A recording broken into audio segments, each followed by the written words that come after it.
The FAFSA form said I had no college fund, $0. But my mother left me $170,000 when she died. So I asked my father, Javier, where it went. Right here. At Easter dinner, in front of the whole family. He looked at the 47-page forensic report I slid across the table, then at Tia Carmen, then at the window, and went pale. Because I didn't just ask where the money went, I documented exactly where it went. All $166,153 of it. But that's not where this started. 3 months earlier, I was staring at a form that would change everything. 3 months earlier, I was sitting at the kitchen table in our Albuquerque house, laptop open, staring at the FAFSA form, Federal Student Aid.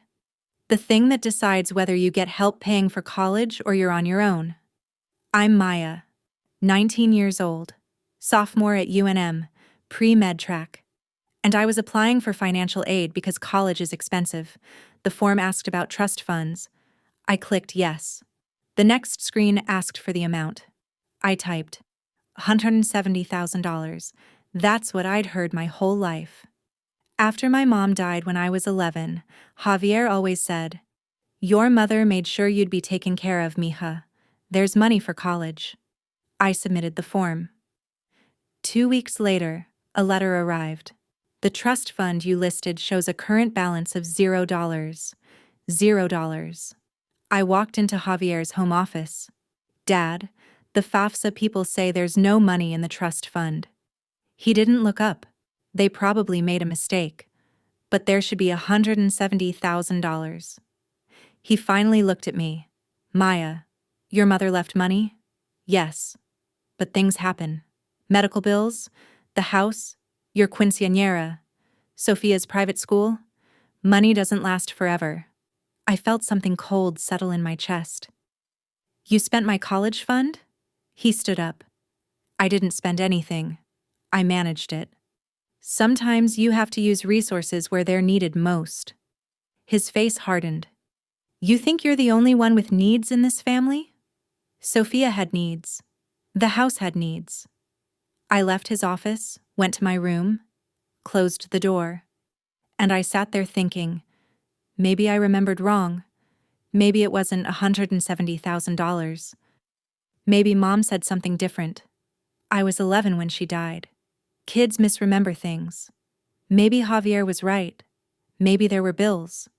Maybe I'm being selfish thinking college was more important than keeping a roof over our heads. Maybe I'm the problem. That's what financial abuse does. It makes you doubt yourself. It makes you think you're crazy for remembering what you know you heard. Let me tell you something I learned later. There are red flags. Specific patterns that signal financial exploitation in families. Red flag 1. Vague answers about money. Don't worry about it. Your mother handled that. Never specific. Never documented. Red flag 2. Differential treatment. One child gets everything. Private school, new car. The other gets told money is tight. That's not poor planning. That's intentional. Red flag 3. Reluctance to show paperwork. If someone has nothing to hide, showing trust documents takes 5 minutes. If they stall, deflect, get angry, they're hiding something. If you're seeing these patterns in your own family, trust your gut. But verify your documents. That's what I'm about to show you. But here's the thing. When someone is vague about money, when they deflect and get defensive, that's not memory. That's strategy. I opened my laptop, typed, "Legal Rights Beneficiary Trust Fund, New Mexico." 3 hours later, I learned something important. If you're a beneficiary of a trust, you have the legal right to request an accounting. New Mexico Uniform Trust Code, Section 46A 8813. I screenshot that statute. Then I texted Tia Carmen. "Can we get coffee? I need to ask you something about Mom." Tia Carmen met me at Flying Star on Central. She looked at me across the table. "Mija, what's wrong?" I showed her the FAFSA letter. She read it. Her face changed. "Zero balance?" That's not possible. She reached across and took my hand. Maya, your mother left specific instructions. That money was in an irrevocable trust. Javier was only the custodian until you turned 18. After that, it should have transferred to your control. It should have transferred? Last year. On your 18th birthday, you should have received paperwork. I never got paperwork. Tia Carmen's face went hard. Then she said 4 words that changed everything. I know someone. His name was David Martinez, forensic accountant for the IRS. And here's the part you need to understand. David was my biological father. I'd found out 6 months earlier through a DNA test for biology class. The results showed a first-degree male relative I'd never heard of.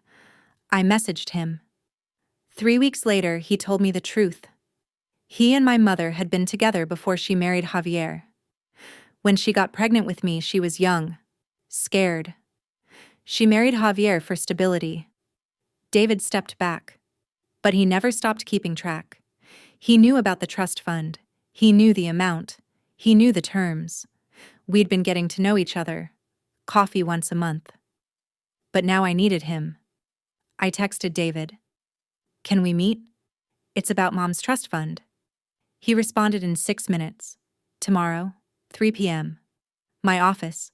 David's office was on Lomas, near Nob Hill. Small, neat, a whiteboard covered in numbers. He pulled up a chair. Sit. Tell me everything. I told him about the FAFSA letter, about Javier's reaction, about the $170,000 that should exist but doesn't. David listened. When I finished, he opened a drawer and pulled out a folder. Your mother gave me copies of everything. She said, if something happens to me, make sure Maya gets what's hers. He spread documents on his desk. This is the original trust agreement, irrevocable, meaning once it's set up, nobody can change it. He pointed to a section. Javier's role was custodian only. He could make investment decisions, but he couldn't withdraw funds except for specific purposes. Your education, medical emergencies, housing if you became homeless. That's it. What if he withdrew money for other things? Then he committed fraud. David leaned back in his chair. Maya, I'm going to teach you something. The IRS uses 5 tools to track money. You'll need 3 of them right now. Tool number 1, the document matrix. David pulled out a yellow legal pad, drew a grid. Down the left side, dates. 1 row per month for the last 8 years. Across the top, every type of financial document.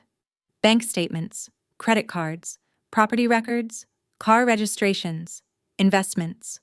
It's a calendar that tracks money movement. When money leaves one column, you look for where it enters another column. Pattern recognition. Tool number 2, the FOIA buddy. FOIA means Freedom of Information Act. You can request government records, property sales, business licenses, court filings. Most people don't know you can do this, but you can. He showed me the websites, the forms. We'll request Javier's property records for the last 8 years, any LLCs he registered, anything that shows where money moved. Tool number 3, bank statement right. David handed me a copy of the New Mexico Code. As a beneficiary, you have the absolute right to request trust accounting. Bank statements, transaction records, everything. You write a formal request, certified mail, you keep copies. If he doesn't respond within 30 days, you file a complaint with probate court. I wrote the request letter right there. David proofread it, handed me an envelope. Mail this tomorrow. We spent the next 2 hours on tools 4 and 5, the statute detective and the parallel timeline.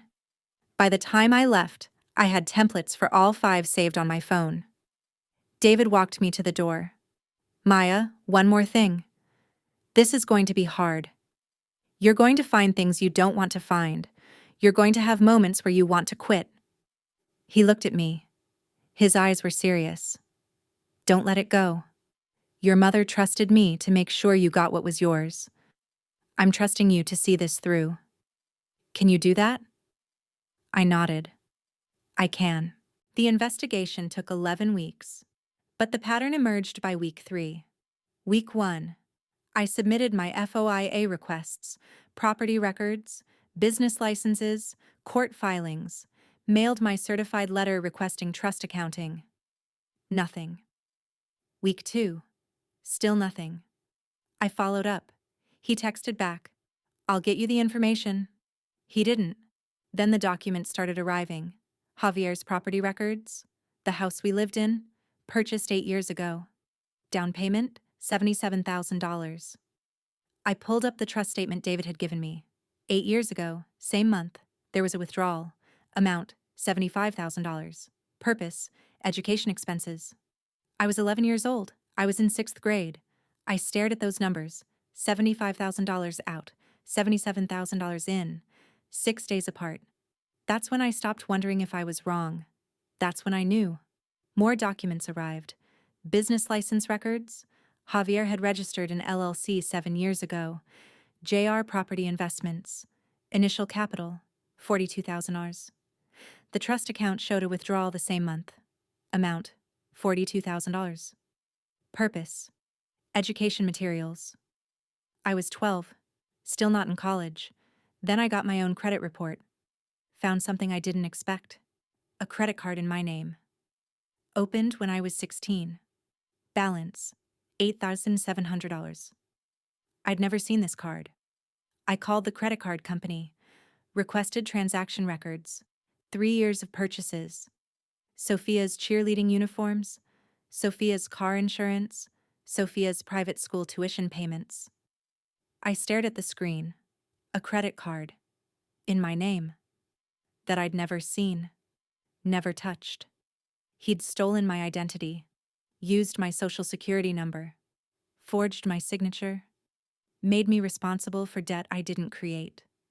This wasn't just taking money from a trust account. This was making me him. Making my credit history his playground. This was identity theft. Federal crime.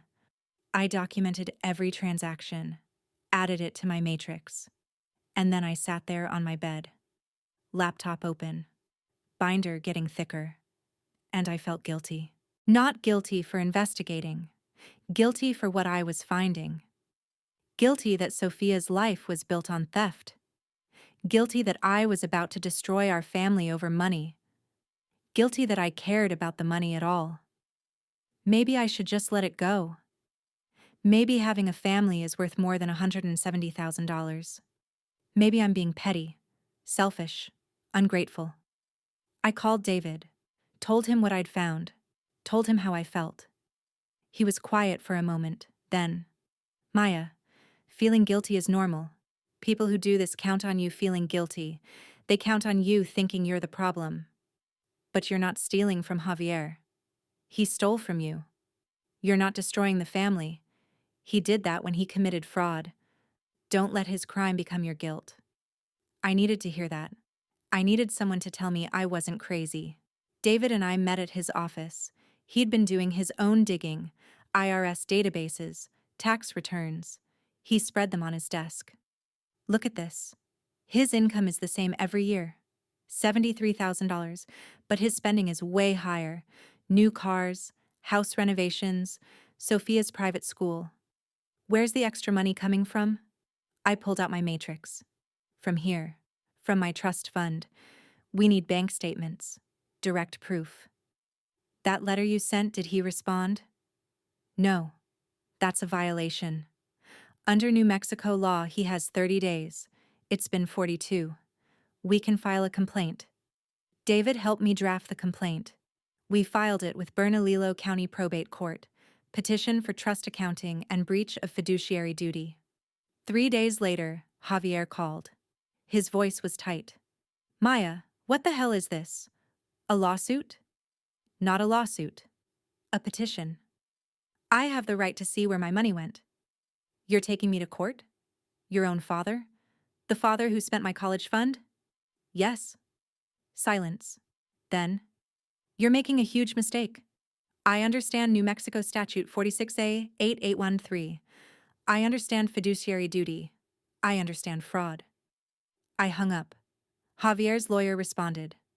Provided partial bank statements, 3 years. Not the full 8 years we requested. Classic stalling tactic. We filed a motion to compel complete records. The judge granted it. 14 days to comply or contempt charges.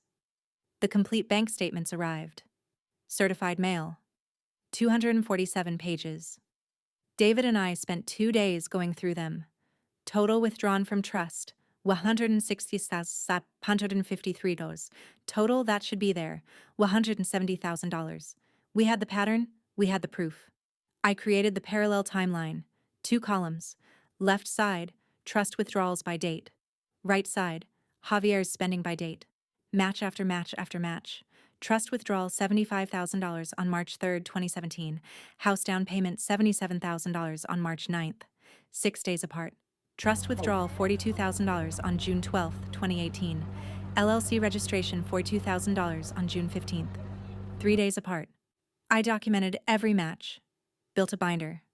4 inches thick. I looked at that binder. Months of work. Proof of everything. And I realized, once I submitted this to the DA, there was no going back. No, let's work this out as a family. Criminal charges, arrest, trial. The whole family would know. Everyone in our community would know that Javier Reyes stole from his daughter. Was I ready for that? To be the girl who sent her father to jail?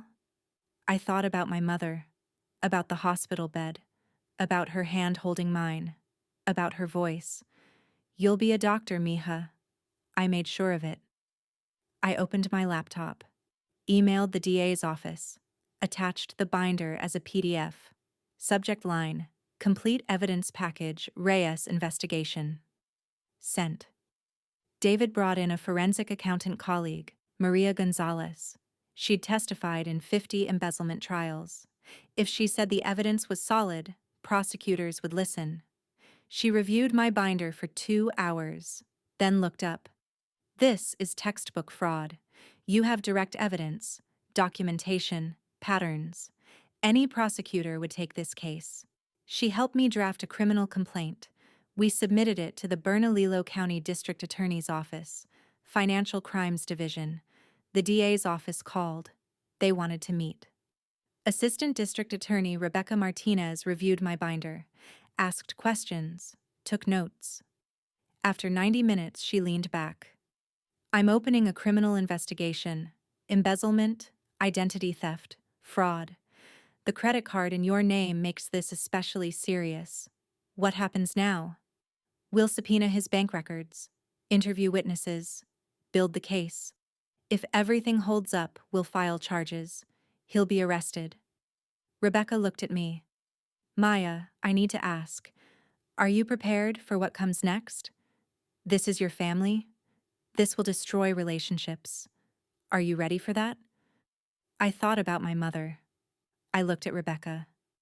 Yes, I'm ready. But there was one more thing I needed to do. I needed to tell Sophia. Sophia was 15, sophomore in high school, cheerleader, honor roll, private school, new car. She had no idea any of it came from me. I asked her to meet me at Marble Brewery, neutral ground. She arrived 20 minutes late. What's up? I have practice at 6. I need to talk to you about something serious. She looked at her phone. Okay, but make it quick.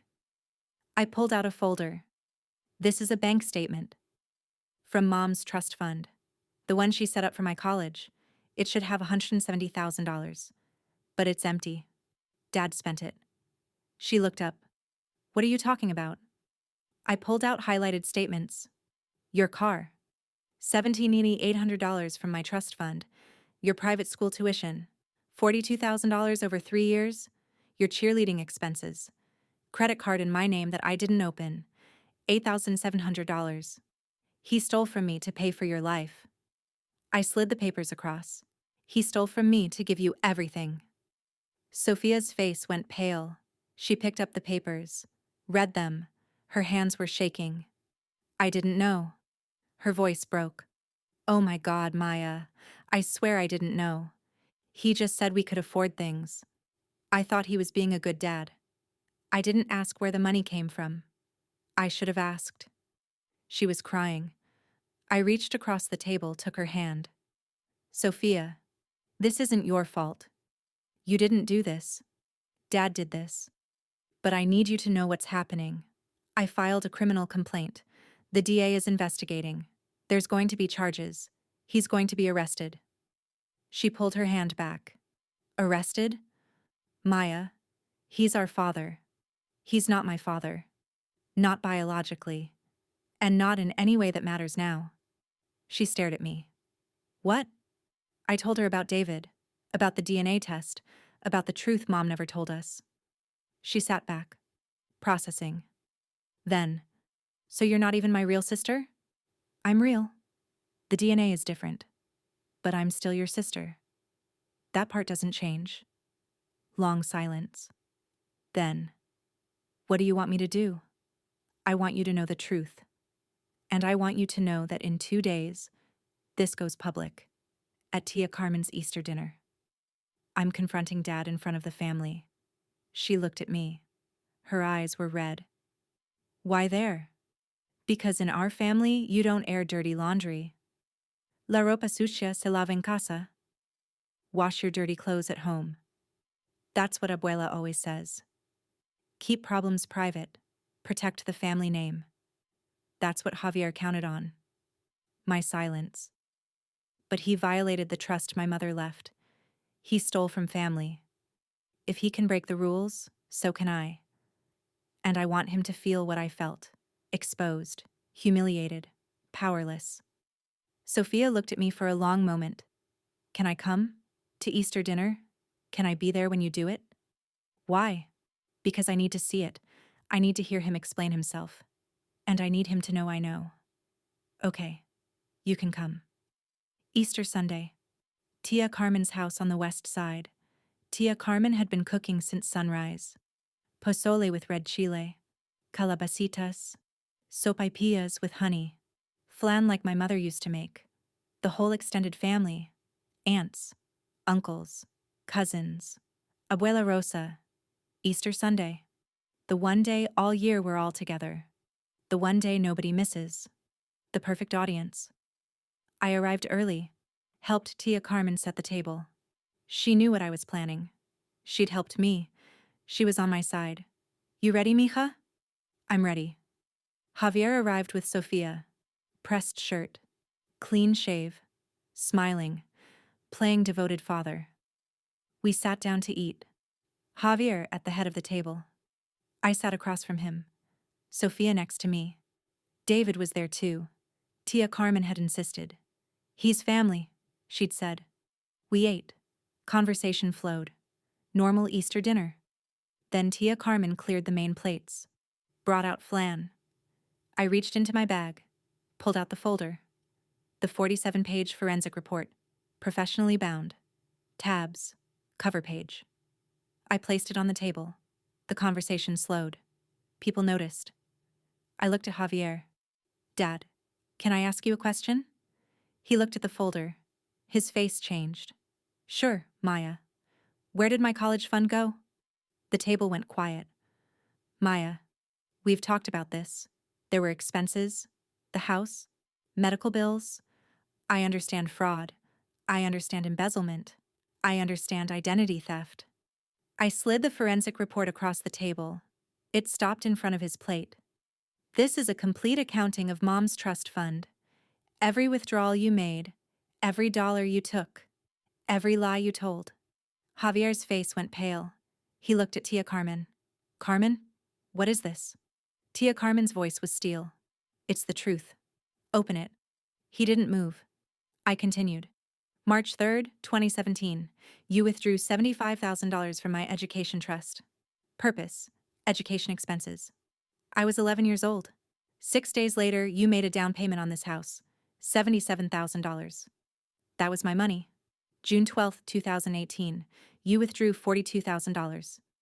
Purpose: education materials. I was 12. 3 days later, you registered JR Property Investments with $42,000 in capital. That was my money. September 4th, 2020. You withdrew $18,000. Purpose: school supplies. 4 days later, Sophia got a new car. $17,800. That was my money. I pulled out bank statements, slid them down the table. Other relatives picked them up, started reading. And this? I held up a credit card statement. You opened a credit card in my name when I was 16. Charged $8,700. Sophia's cheerleading, her private school, identity theft, federal crime. Sophia spoke, her voice shaking. Dad, is this true? Javier looked at her. Sophia, it's not what it sounds like. I was managing family resources. You stole from Maya. Sophia's voice was louder. You stole her college fund.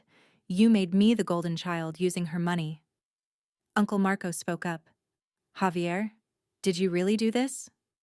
Javier stood up. This is a family matter. Maya is exaggerating.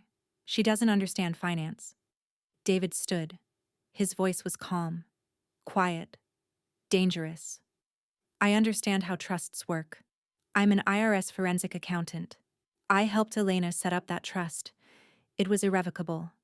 You had one job: protect it until Maya turned 18, then transfer it to her control. You did neither. You spent $160,753. Then you lied about it. Then you refused accounting when she requested it. Then you committed identity theft to continue the fraud. Abuela Rosa was crying. Tia Carmen sat beside her, then looked at Javier. Her voice was steel. You need to leave. Now.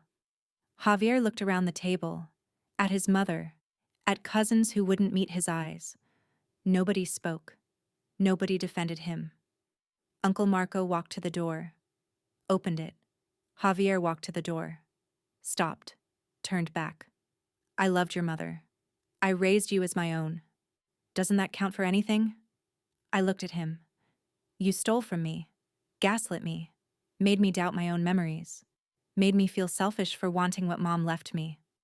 Love doesn't do that. Love doesn't steal. Love doesn't lie. You're not my father. You never were. He left. The door closed. Sophia sat down next to me, put her head on my shoulder. I put my arm around her. David stood behind my chair. Didn't say anything. Just stood there, present. I looked at the forensic report. Still on the table. Tabs visible. Numbers visible. Truth visible. Paper beats promises. Javier was arrested 6 days later. Tuesday morning, 7 a.m. The charges: embezzlement of trust funds, identity theft, financial fraud, 3 felonies, bail set at $50,000. He paid it. The trial was scheduled for October. But trials don't always happen. Sometimes people take plea deals. Javier's lawyer called the ADA, made an offer, plead guilty to embezzlement, pay full restitution, drop the identity theft charge. Rebecca called me. Maya, it's your choice. We can go to trial, likely win. But trials are hard. You'd testify. His lawyer would cross-examine you. 6 months to a year. Or we accept the plea. He admits guilt, pays you back, gets a criminal record, serves time, done in weeks. What kind of time? 6 to 12 months. Felony on his record. He'll lose his professional licenses, trouble getting work, reputation destroyed. I thought about sitting in a courtroom, about seeing Javier across the room, about Sophia in the gallery watching. Take the plea. I want this over. He accepted. 6 months county jail, $166,153 restitution, paid in full before sentencing. Felony embezzlement conviction. He paid the restitution, had to sell the house, sell his car, liquidate his LLC. But he paid it. $166,153 wired to my account. I watched the balance change, watched my college fund reappear. I cried. I hadn't expected to. But seeing that number, seeing my mother's gift restored, I cried. David was with me in his office. He handed me a tissue. Your mother would be proud of you. I wiped my eyes. I don't feel proud. I feel like I destroyed everything. You enforced consequences. That's not destruction. That's justice. Javier was sentenced 2 weeks later. I didn't attend. Sophia did. She said he cried. Said he was sorry. Said he'd made terrible mistakes. The judge gave him 6 months. No early release. Full term. Sophia and I met for coffee after. She told me about the hearing. How do you feel? I asked. I feel like I don't know who he is. Like the person I thought was my dad was just a character he played. And the real person? The one who stole from you? I don't know him.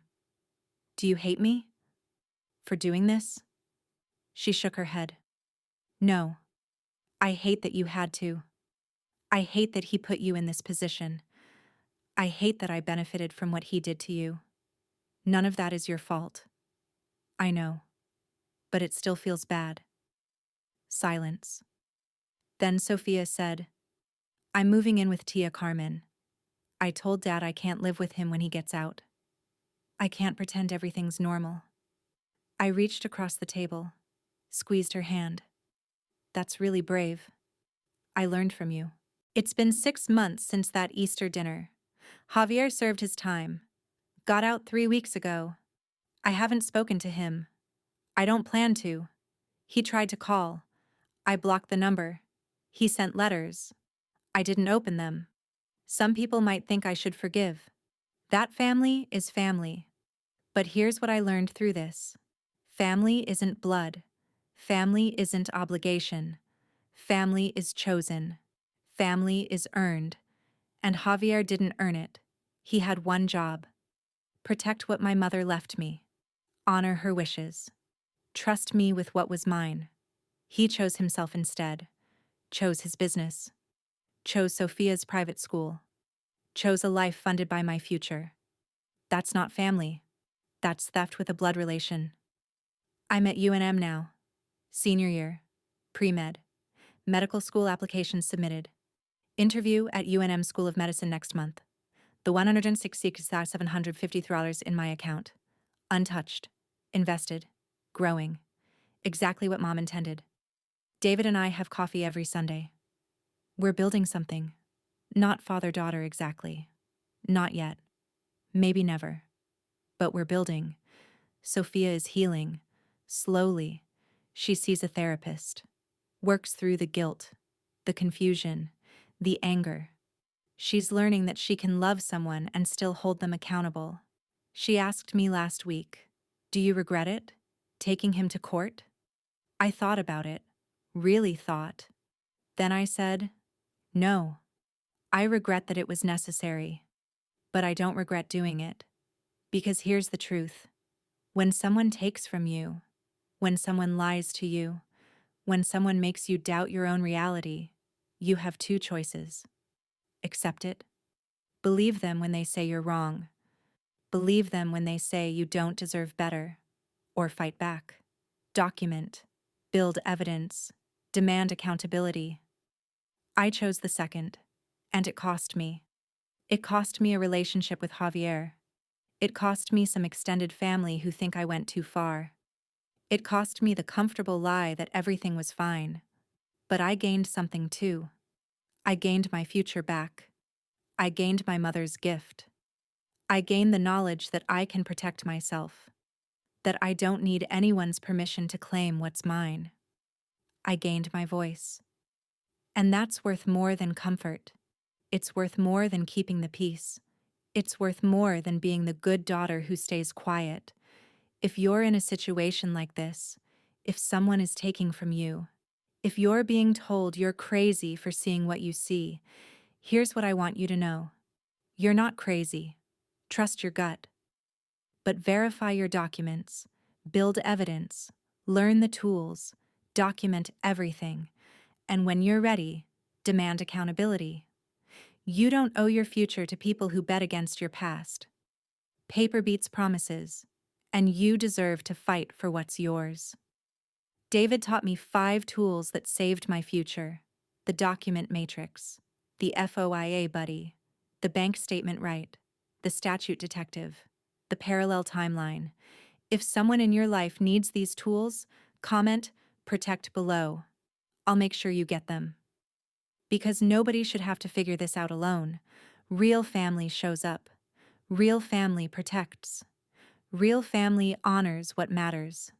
And sometimes, the family you choose is worth more than the family you're born into.